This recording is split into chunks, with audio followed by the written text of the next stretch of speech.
우리 좌우로 인사하겠습니다. 사랑합니다. 축복합니다.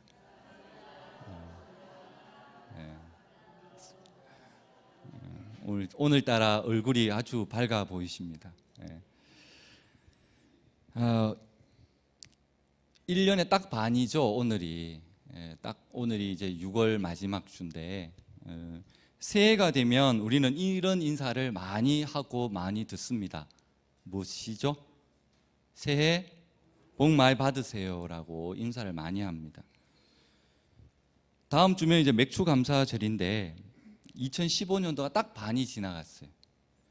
그러면 연초에 복 많이 받으라고 우리가 그렇게 들었다면 우리 성도님들은 얼마나 많은 복을 받았는지, 아니면 누가 얼마만큼 복을 줬는지, 그때 그냥 막 인사는 했는데 뭐 주는 것도 없었잖아요. 그냥 복 받으라고 했는데 뭘 줬는지를 한번 기억해 봤으면 좋겠다는 생각이 듭니다. 근데 받은 복을 계산할 수 있다면 뭐 이렇게 할 것 같기도 해요. 그리고 또 기록을 해놨을 수도 있겠죠. 근데 얼마만큼 내가 받았는지, 사실 그 복을 계수할 수 없으니까 우리가 그 복이 왔는지도 잘 모르고 그렇게 살아간다는 겁니다. 제가 12년간 한자 선생님을 했었습니다. 우리 정빈이가 제 제자이기도 했었는데, 그렇다 보면 우리 김덕화 권사님 저랑 인연이 좀 깊죠. 제가 교회 오기 전에 먼저 알았으니까요. 저는 참 반가웠었거든요. 제가 12년 동안 한자를 가르치면서 먹고 살았는데, 제가 오늘 좀 유식한 척을 좀 하도록 하겠습니다. 한자를 하나 띄워 보겠습니다. 뭐지요? 이건 다 아시네요, 그죠? 한복에도 있고 젓가락, 숟가락, 그릇에도 가끔씩 있는 복복자입니다. 근데 여기 한자가 숨어 있는 것들이 좀 있는데, 이게 한자가 자기가 부수인 것을 재부수라고 합니다. 제가 여러분을 가르치려는 것은 절대로 아닙니다. 부수에다가 여러 가지가 붙어가지고 한자들이 만들어집니다. 이 복복자는 여러분이 보시기에 왼쪽에 있는 보일시자가 있거든요. 그것이 부수예요. 보일시가 뭐냐면은 귀신을 나타내는 겁니다. 또는 조금 더 좋게 말하면 신이라는 얘기입니다. 그리고 오른쪽에 제일 위에 있는 게 뭐지요? 하나일, 이건 다 아시지 않습니까? 한자 안 배워도. 하나일 밑에는요, 입구, 그 밑에는 밭전. 제가 안 알려드려도 너무 잘 아시네요. 자, 이걸 한자를 풀이하면 이렇습니다. 한 사람의 입입니다. 그러니까 즉 한 사람이라는 얘기예요. 한 사람이 밭에서 먹을 수 있는 양식을 주는데 그걸 누가 준다는 거죠? 신이 준다는 겁니다. 먹을 양식이 있으면 그것이 복이라는 얘기입니다. 그래서 이 한자가 복복자입니다. 비슷한 한자가 한자 더 있습니다. 다음 한자를 보시면, 아까 본 것 같은데 위에 뭐가 하나 붙었죠? 집면이라고도 하고 옛날에는 간머리라고도 했었습니다. 부수가 집을 나타내는 거죠. 그러면 집에 한 사람이 먹을 밭이 있는 거예요. 그러면 옛날에 자기 밭이 있는 사람이 부자였지요. 밭이 어디 있었습니까? 다 빌어 먹었죠. 그죠? 빌어 먹었다니까 죄송한데, 이 한자가 부자, 부자입니다. 집에 밭이 있는 사람은 아주 부자가 되겠죠. 한자 수업은 여기까지이고요. 왜 제가 이렇게 길게 설명을 하느냐 하면, 사람은 누구나 행복하기를 원하고 그것을 추구합니다. 불행해지고 싶은 사람은 아무도 없습니다. 그럼에도 불구하고 여전히 이 세상은 행복한 사람보다는 불행한 사람들이 가득 차 있는 것 같습니다. 많은 사람들에게 행복하십니까? 라고 물어보면 글쎄요, 또는 뭐 별로요, 이렇게 대답을 합니다. 확인해 보겠습니다. 우리 좌우로 옆에 분에게 행복하십니까? 한번 물어보십시오. 묻지만 마시고 또 대답을 하셔야죠. 다들 건성으로 예, 이렇게 대답하시는데 정말 행복한지 오늘 그거에 대해서 우리가 좀 나눠볼까 합니다. 대개 행복은 물질을 가진 것 아니면 그 삶의 조건이 좋으면 행복하다라고 대답을 하지요. 저도 그렇습니다. 남자들의 행복은 자동차에 있습니다. 자동차가 몇 cc 이런 것들이 있는데 힘이 좋고 또 모양이 좋고 좀 국산보다 외제면 좀 더 좋고 같은 자동차에 목숨을 겁니다. 남자는 새 자동차를 샀잖아요. 그러면 잠을 못 잡니다. 누가 그거 끌까 봐 밖에 나가서 지켜보고 몇 번씩 왔다 갔다 하고 그걸 보호해야 되거든요. 남자는 자동차로 행복할 수가 있습니다. 그런데 여자분들은 자동차 전혀 관심이 없습니다. 바퀴 4개만 있으면 다 자동차라고 생각하기 때문에 저게 무슨 국민차인지 중형차인지 몰라요. 그냥 자동차라고 생각을 하시죠. 근데 여자분들의 행복은 어디에 있죠? 집에 있습니다. 집 안에 가구, 집 안에 무엇을 넣느냐, 그게 중요하거든요. 남자들이 퇴근해가 왔는데 이 집 구조가 바뀌었어요. 가구가 이렇게 좀 바뀌었거든요. 남자들 솔직히 잘 모릅니다. 그냥 바뀌었다라고만 생각하지 거기에 중심을 두지는 않는다는 거죠. 근데 여자분들은 그냥 장롱이면 장롱이고 화장대면 화장대인데 그 위치가 굉장히 중요하다는 거죠. 그거 하나에 이제 목숨을 건다고 이렇게 생각이 되어집니다. 그러니까 그거 하나에도 행복하다는 거죠. 그러나 행복은 소유가 많은 것 또는 그런 물질적인 것으로 행복을 우리에게 주지는 않습니다. 그럼 행복은 어디에 있겠습니까? 변화된 마음에 있습니다. 이미 제가 결론을 다 얘기했지만 천국을 소유한 마음에 있습니다. 진정한 행복은 마음에서 출발합니다. 예수님은 팔복에서 심령이 가난한 자 천국의 행복을 말씀하셨어요. 진정한 행복은 물질로 주는 그것이 있는 것이 아니라 바로 우리 마음에서 시작해서 마음에서 행복을 주어진다는 겁니다. 사람이 무슨 일을 할 때 그 일 자체가 정말로 내가 하고 싶은 일을 한다면 그것은 행복을 찾을 수가 있습니다. 그런데 반대로 사람들이 불행한 이유는요, 자기가 해야 할 일이 있는데 그것을 하지 못하고 자꾸 딴 일을 하게 되면 굉장히 불행해진다는 겁니다. 자, 그럼 행복은 어디에서 오는 것일까요? 오늘 저희가 읽었던 1절에 답이 있습니다. 여호와를 경외하며 그의 길을 걷는 자마다 복이 있도다라고 말합니다. 여호와를 경외하는 자는 이 같은 복을 얻을 줄 믿습니다. 경외하다는 말이 나왔는데요, 경외에 해당되는 이 히브리어를 좀 찾아보면 두려워하다는 뜻이 있습니다. 두려워하다. 그러니까 적이 두렵고 또는 악한 것이 두려워서 피하는 그런 부정적인 그 두려움이 아니라 오히려 반대로 나의 그 존경심을 갖고 적극적으로 다가가는 그런 긍정적인 두려움입니다. 성경에는 하나님을 경외함을 끊임없이 말씀해 주십니다. 이것은 행복을 느끼는 자는 나 자신이죠. 행복을 느끼는 건 나 자신이지만 이 행복을 주는 주체는 바로 따로 있다는 겁니다. 그분이 누구입니까? 바로 하나님이십니다. 하나님만이 행복의 원천이십니다. 창세전의 성도는 이미 천국에 속한 신령한 복을 받았습니다. 구원의 복을 예정받았습니다.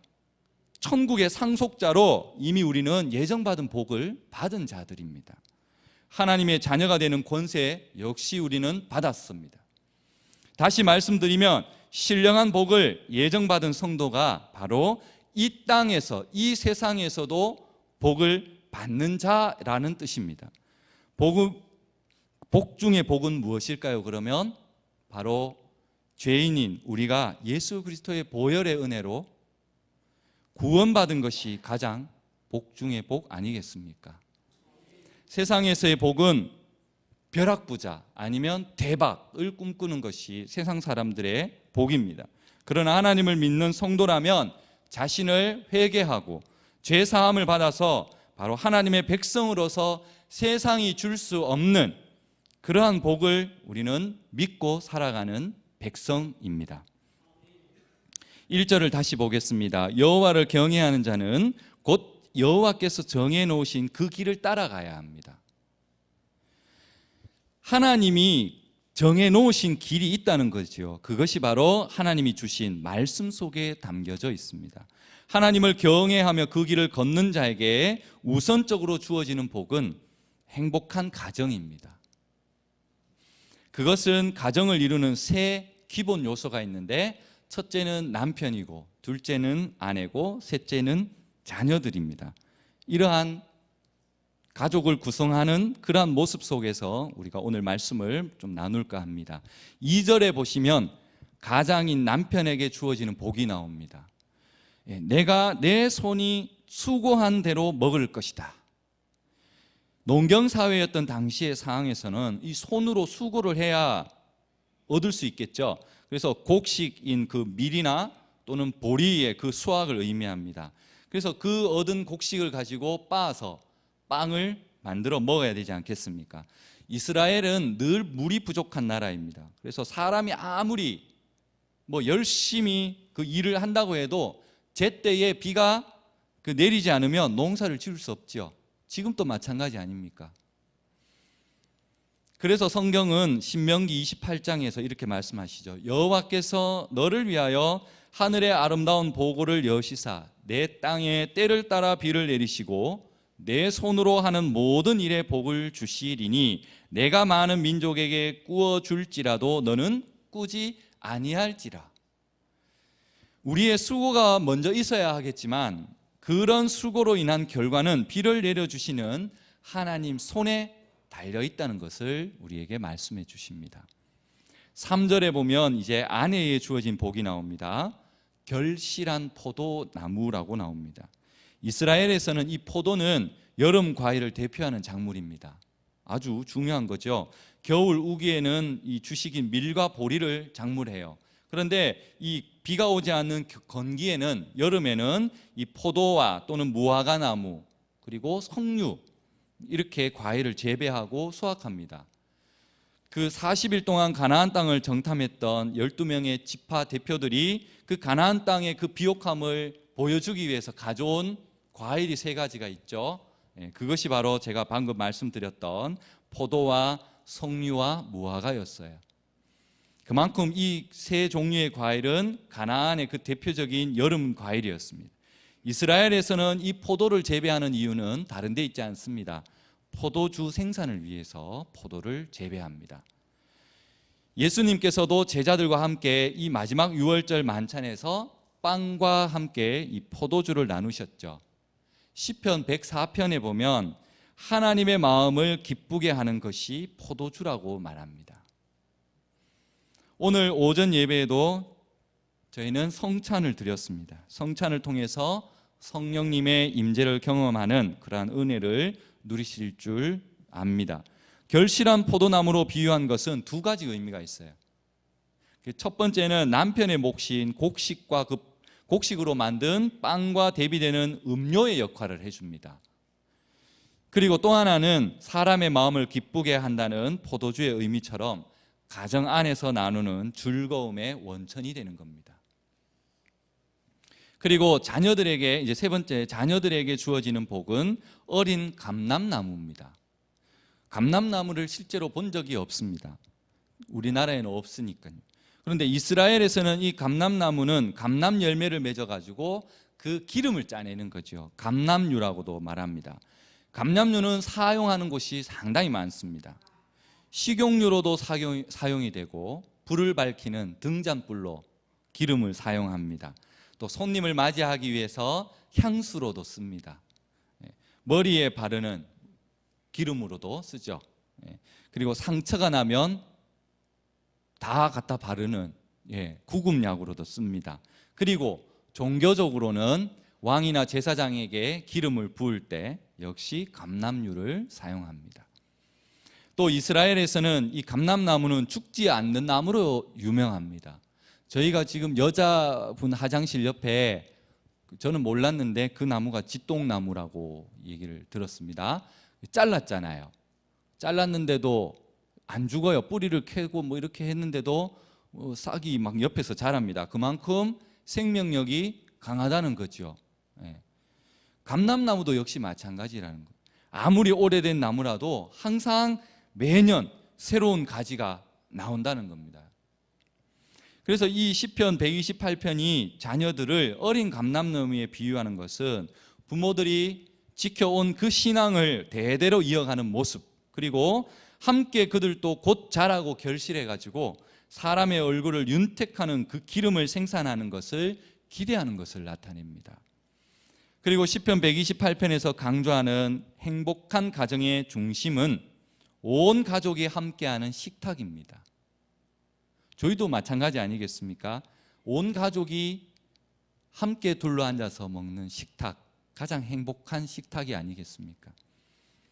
어린 감람나무로서 자녀들이 둘러앉아 있는 그 식탁에는 가장인 그 남편이 수고해가지고 그 얻어온 양식과 그리고 아내가 준비한 그 포도주, 그죠? 정성스럽게 마련했습니다. 그런 분위기에서 이 미래의 희망인 자녀들은 감람류의 그 향기가 되어가지고 온 가정에 가득한 그런 은혜를 누릴 수 있는 것이 오늘 1절에서 3절까지의 말씀입니다.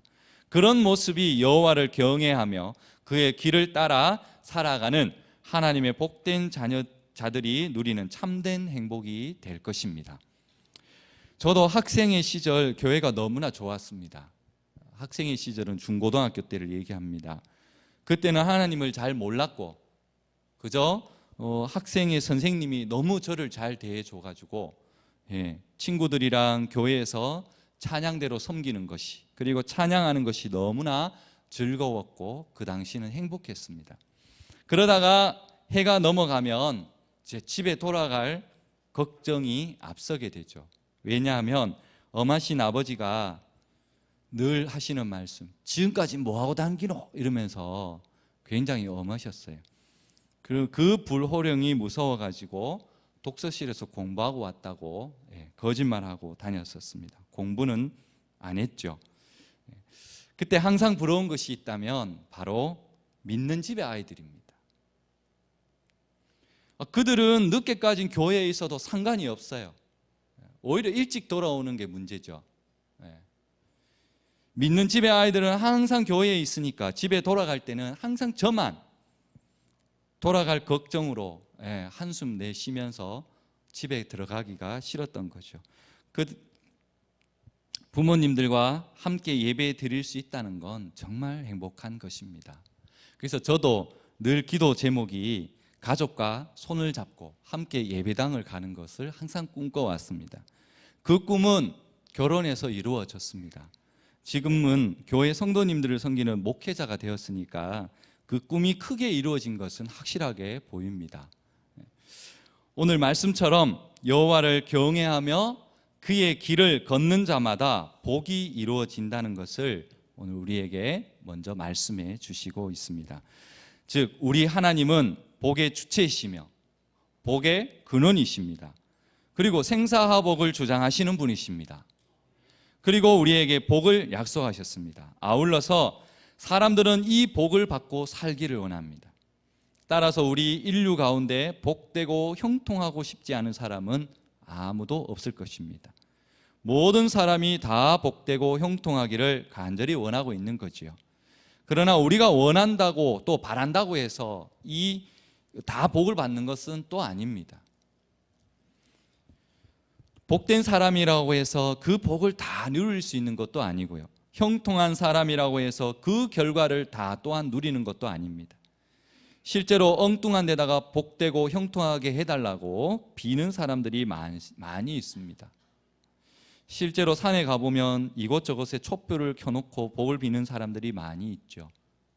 헛된 꿈을 꾸고 있는 겁니다. 하나님을 믿기는 하지만 아직도 복받을 그릇이 못 되는 사람들이 많이 있다는 겁니다. 또 복되고 형통한 생활을 하면서도 그 사실을 알지 못하는 사람들도 많이 있습니다.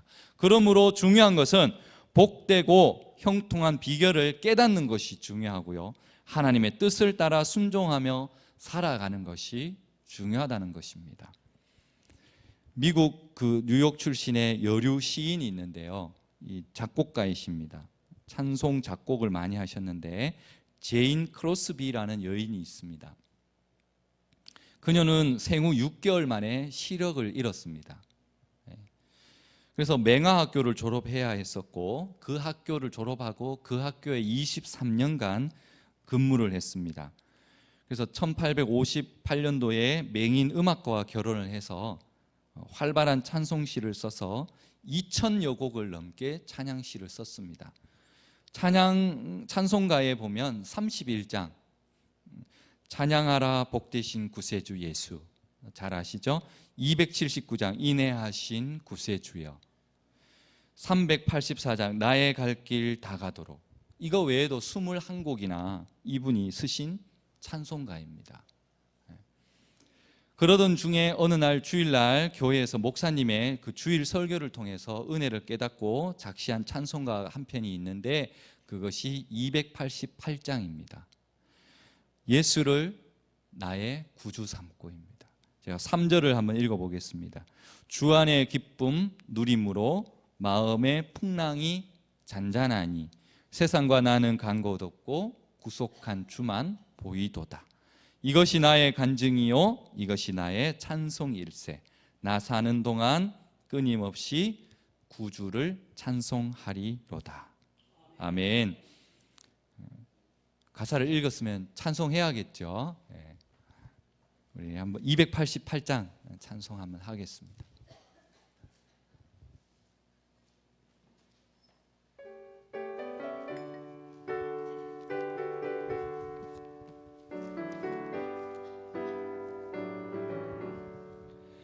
예수를 나의 구주 삼고 성령과 피로서 거듭나니 이 세상에서 내 영혼이 하늘의 영광 누리도다.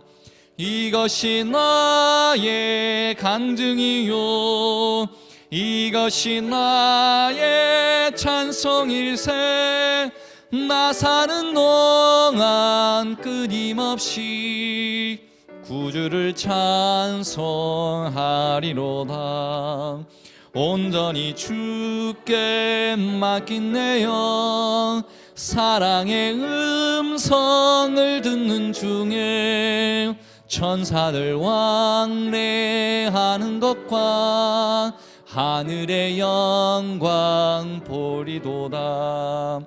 이것이 나의 간증이요 이것이 나의 찬송일세. 나 사는 동안 끊임없이 구주를 찬송하리로다.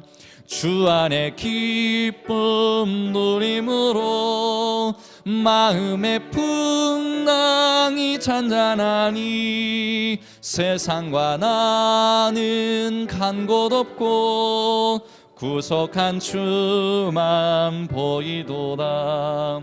이것이 나의 간증이요 이것이 나의 찬송일세. 나 사는 동안 끊임없이 구주를 찬송하리로다. 아멘. 복되고 형통하는 길은 우리 자신을 위해서 우리의 일에 최선을 다하는 것이 아닙니다. 그냥 창조주이시고 섭리자이신 하나님을 잘 섬기고 그 말씀에 순종함으로써 우리의 일이 복되고 형통하게 되는 것입니다. 할렐루야. 이제 시편 128편은 이제 여호와를 경외하는 자들에게 주어지는 복이 이 가정에만 머물지 않고요.